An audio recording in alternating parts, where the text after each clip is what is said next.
우선 시작하기 전에 예전 제가 살던 시골 집에서요, 그 예수님보다 그 저희 집에 있던 그 저보다 몇 살 더 먹은 감나무를 믿고 자랐던 제가 여기까지 설 수 있게 해주신 예수님께 깊은 감사를 드립니다. 시작하도록 하겠습니다. 제가 하나님을 알기 시작한 때는 초등학교 3학년 때쯤이었던 것 같습니다.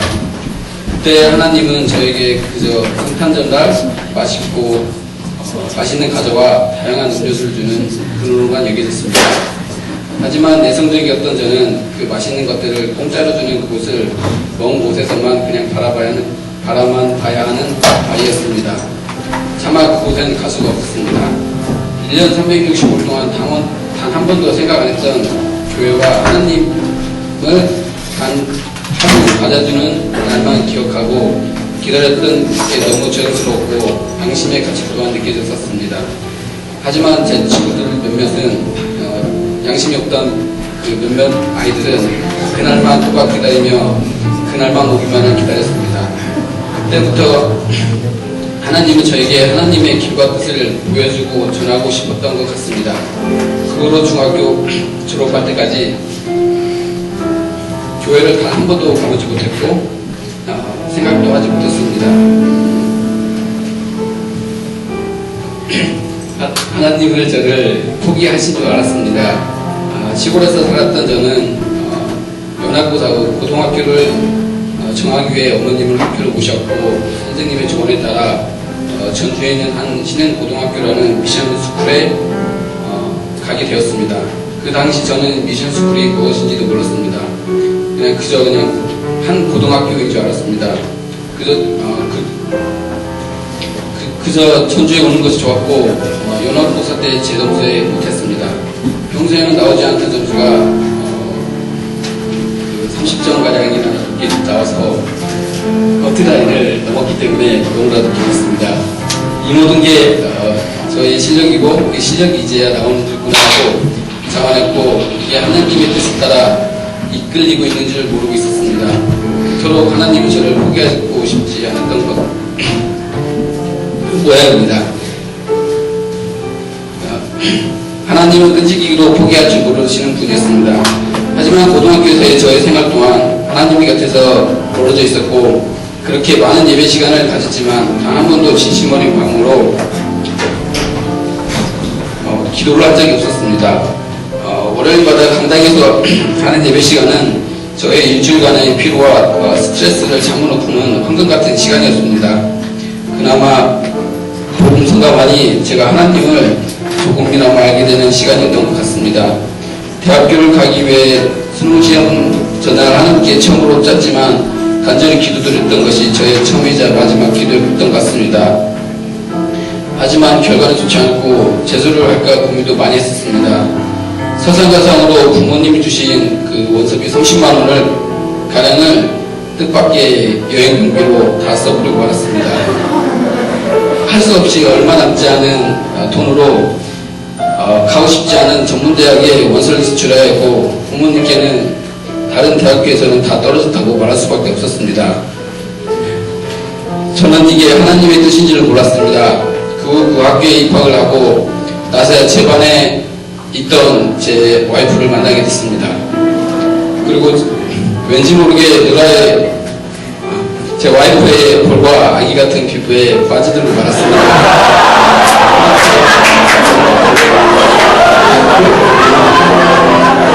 그렇게 주님을 그 어떤 방법을 써서라도 저를 주님의 성도로 만들고 싶어 하셨던 것 같습니다. 와이프와 사귄 지 얼마 안 돼서 제 와이프와 절실한 크리스찬이라는 것을 알게 되었습니다. 하지만 저는 그 사실에 놀라지도 않고 상관도 하지 않았습니다. 심지어 말도 안 되는 질문들을 던져가면서 와이프를 곤란에 빠뜨리곤 했었습니다. 저는 지금 생각하면 제 자신이 참 부끄럽고 바보 같다는 생각마저 들게 합니다. 사귀는 기간이 길어지고 와이프 결혼으로 결혼하면 꼭 교회에 다니겠다고 약속한 후 결혼 전까지 단 한 번도 교회를 가보지 않았습니다. 당시 저는 와이프를 위해서 주일에 한 번쯤, 한 번쯤 가서 1시간 정도 앉아있다 나오는 건데 이것쯤에 하고 생각하고 너무 쉽게 생각하고 대답했습니다. 하지만 결혼은 교회에 가는 게 그렇게 쉽지 않았다는 것을 깨달았습니다.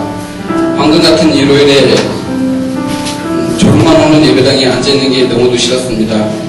예배가 언제쯤 끝나나 시계나 쳐다보고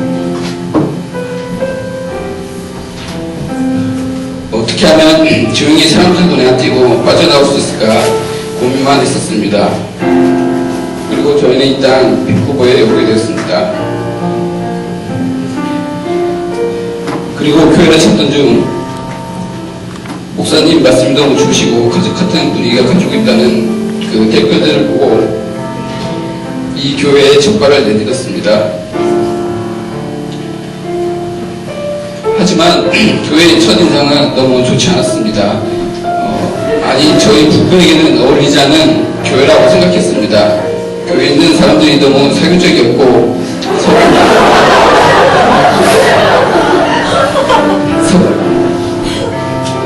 서로를 너무 잘 알고 그랬었습니다.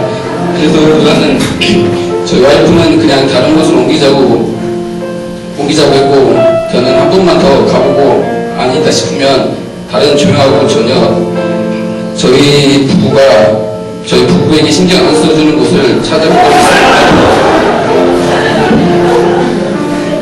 그리고 그 다음 주 다시 만난 저희 조정과 조원들은 너무 따뜻했고 감사했습니다.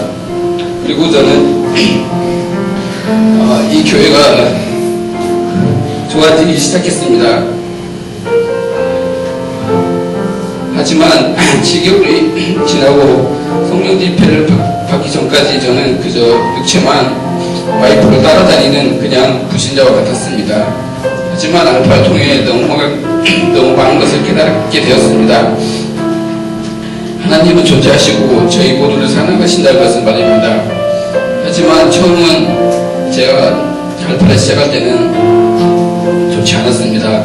시간 낭비한다는 생각도 들었고 이게 무슨 도움이 되냐며 수도 없는 의심과 생각들로 제 머리들은 꽉 차 있었습니다. 너무 지쳐있던 저와 와이프는 목요일 밤 알파 후 돌아온 집에서 내일은 가지 말까 하고 생각까지 했었습니다. 하지만 이 모든 것들이 금요일 알파 시간 중 마지막 기도 시간에 완전히 바뀌고 말았습니다. 처음 시작 후 30분 동안은 아무런 심경의 변화도 없고 왜 내가 여기서 기도를 하고 있나 생각도 했습니다. 심지어 목사님의 귀중하고 소중하신 손과 무릎까지 끌어가시며 제 발을 하나하나 닦아주신 순간에도 저는 다른 사람들과 달리 아무렇지도 않았습니다. 그래서 목사님께 감사하다는 생각과 여기저기서 들려오는 이상한 나라의 방언들을 참 이상하게 생각했습니다. 하지만 얼마 안 있어서 하느님께서 십자가에 못 박히신 모습이 떠오르면서 눈물이 쏟아지기 시작했습니다. 참을 수 없을 정도로 끝없이 쏟아졌고 또 쏟아졌습니다. 하나님께 단 한 번도 깊이 감사하며 하나님을 위해 기도드린 적이 없다고 생각하니 더욱더 미안하고 죄스러운 마음에 울고 또 울었습니다. 또한 또 그렇게 오랜 시간 동안 끊임없이 끈질기게 포기하지 않으시고 저를 여기까지 인도해 주신 주님께 깊이 감사드립니다. 그리고 그 귀중한 시간들을 통해서 하나님의 저에 대한 사랑을 알게 해주시고 깨닫게 해주셔서 정말 감사드립니다. 이제 저는 걱정이 없을 것 같습니다. 주님과 함께라면 제 앞에 그 어떤 험난하고 무지하게 힘든 시련이 쉽게 헤쳐나갈 거라고 믿습니다. 그리고 마지막으로 아버지께 외치고 싶습니다. 할렐루야.